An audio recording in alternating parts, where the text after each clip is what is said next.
អនុស្សាវរីយ៍កាលនៅកុមារទៅរៀនសាលាភូមិបន្ទាយចាស់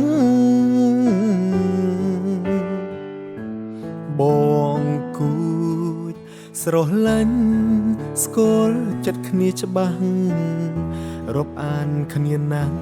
ដូចជាបងប្អូន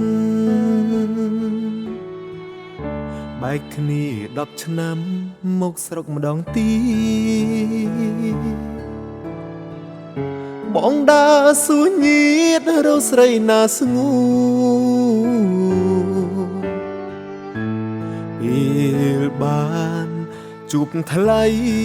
មិនដេញភាំងស្រពោនបងសួរទៅអូនមានស្គាល់បងទេញញឹមយ៉ាងស្ងួតដូចមានទុកព្រួយតើប្រុសណាមួយឲ្យស្រីខកស្នេហ៍អូនឆ្លើយថាមានគ្មានបងនៅក្បែរពេលនេះទៅតែស្នេហ៍អូនមកដល់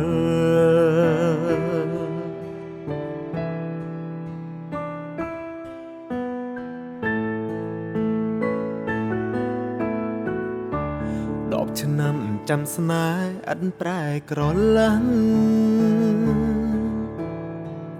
ភូមិបន្ទាយចាស់ទេវតាបានផ្ដល់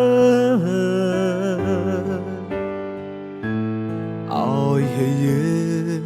ជួបគ្នាហូបព្រេងកុសលជុំស្រស់និមលថ្លំថ្លៃជាគូ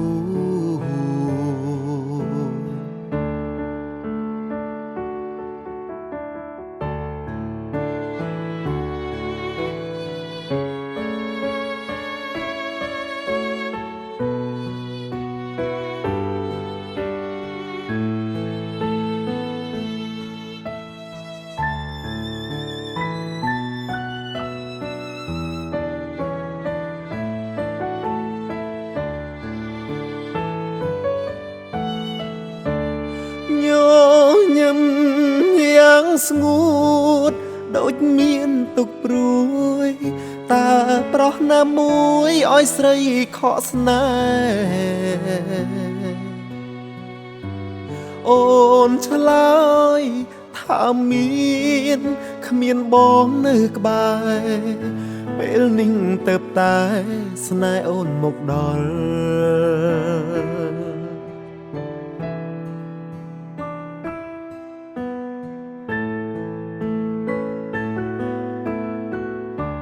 10ឆ្នាំចាំស្នេហ៍ឥតប្រែក្រឡាំភូមិបន្ទាយចាស់ទេវតាបានផ្ដល់ឲ្យយើងជួបគ្នាហូបព្រេងកុសលជុំស្រស់និមលថ្លំថ្លៃជាគូ